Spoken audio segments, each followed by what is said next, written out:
Bonjour, this is my final project, ou en français, projet final. Hate to disappoint y'all, but the whole project, or my whole presentation, is not gonna be done in French, even though I basically learned how to speak French by learning all of the budgeting that we have been working on.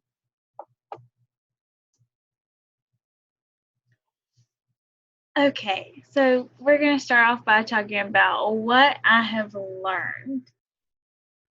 I have learned so much in this class. It is ridiculous. But here are the three big things that I feel like I've learned and are probably going to benefit me the most in my career. So I learned the type of budget that I plan to use, as well as ideas to implement that. So we discussed this before on my first video presentation that we did, that I want to use a combination of zero-based budgeting and responsibility-based budgeting without the revenue distribution within responsibility-based budgeting.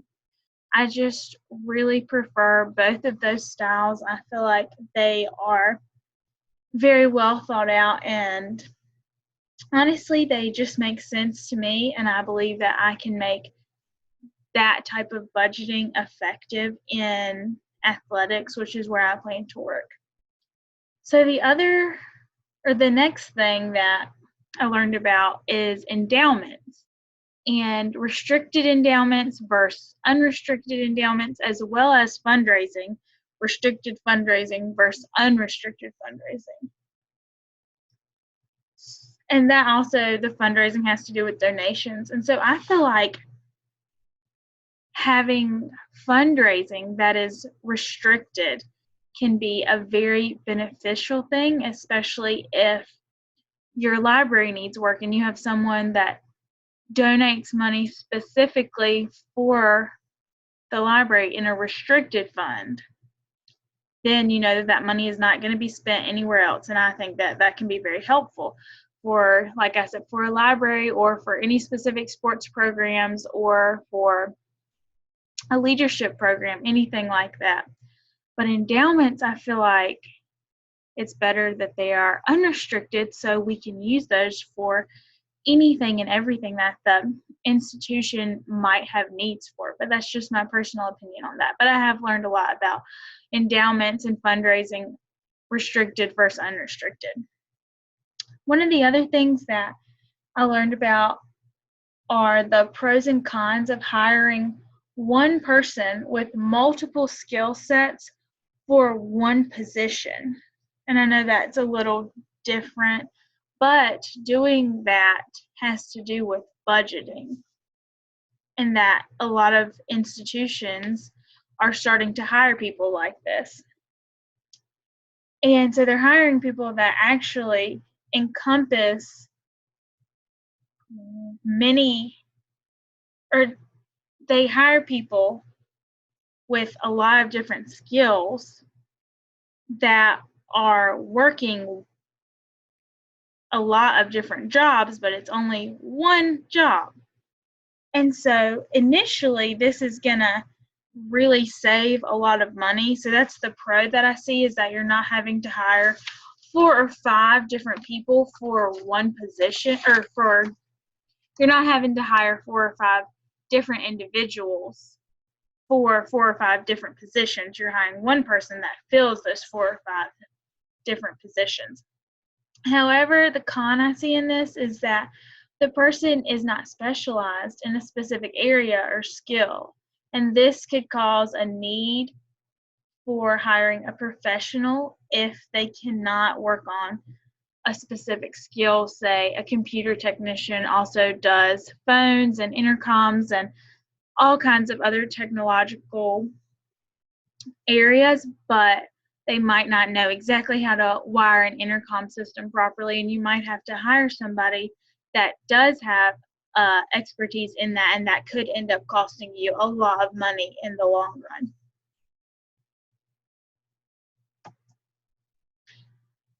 Surprises? No. not ever. No way. Nothing took me by surprise because, I'm a budgeting pro. We all know that that is a joke, and I'm totally kidding. I was surprised more times than I could probably count. But the most memorable one was when I found out during my initial interview with the CFO at Averett that there is a budget for fundraising. This still kind of blows my mind a little bit to think about. I understand now why it's necessary to have that budget for the fundraising. And honestly, I feel a little bit silly that I didn't think about it sooner. We have to have money to raise money, and we have to be able to budget that money that we have as well. But that was definitely the thing that surprised me the most and that I found the most interesting. Okay, what I learned about Averett. Wow. Oh my goodness. I have learned so much about Averett. And I am so glad that I chose to do my project on Averett University. I loved my alma mater so much beforehand, but truly I have so much respect for the institution now as a whole. Everything about Averett is so intricate with all of the parts, especially within budgeting. It truly amazed me to see an in-depth look at the budget and how it all works together. All of the cogs, if you will, have to work together.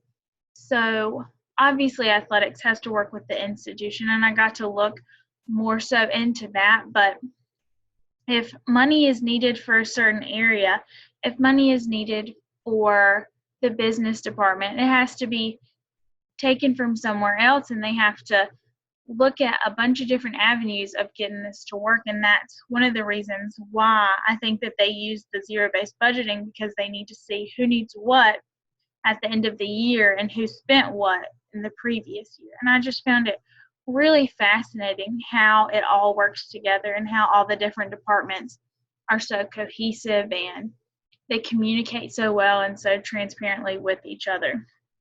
Another smaller thing that I learned about Averett that I knew but never really thought about is the fact that we don't really have a lot of fundraisers per se. We have a lot of partners, or how we like to call them, our friends, that help meet the fundraising goals. And I think that that's one of the things that makes Averett really special, is the amount of donors that they have or friends that they have that are willing to pour money into the institution because they believe in what Averett is trying to do. Honestly, I'm probably a little biased, but I really think Averett University is truly a remarkable institution, and I have a lot of respect for the institution as a whole. Okay, so I got to learn a little bit about Lenore Ryan due to, I don't know if I should call her name, but somebody in this class who has done a project on LR.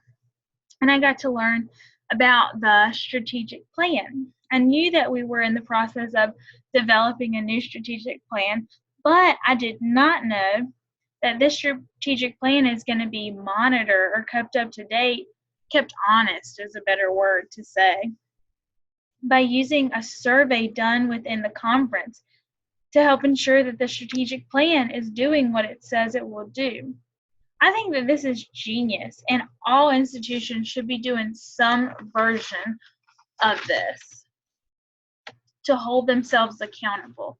I really feel like accountability is so important when we're talking about the strategic plan and the mission statement and the budget. And I think that this is an excellent way to do it, and that other institutions should use this as a model to help get themselves going on how to hold themselves accountable. How is this going to help me? Oh my goodness. How is this not going to help me? I cannot think of any ways that this will not help me. The amount of in-depth information I learned in this class is astounding. From how to avoid having to make cutbacks and being proactive about it, to what to do when I need to make cutbacks and where to make them.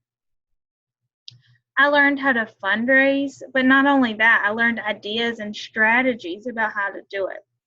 I also learned how to make a proper budget and what goes into making a strategic plan and how important that is. It never crossed my mind, sad to say, but it never crossed my mind until I had to take this class and look at it at with such precision. In my chosen profession, which right now is to be a coach, I know I will need to make a budget and a strategic plan and be able to follow it.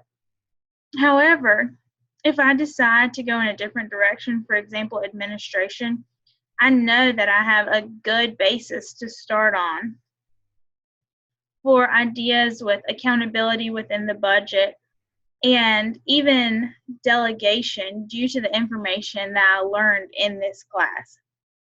So definitely coming into this class, I did not know much about budgeting or strategic planning, but I feel that I have learned so much from it. And honestly, so many of the things are going to be very applicable in my career.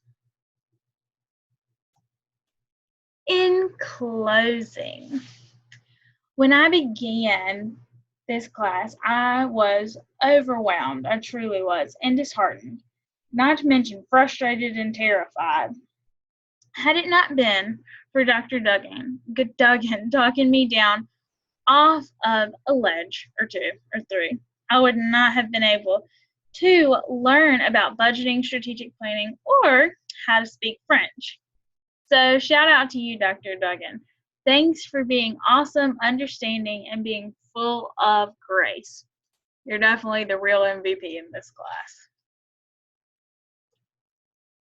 Well, that is all that I have for you guys. Hope you enjoyed it. Au revoir.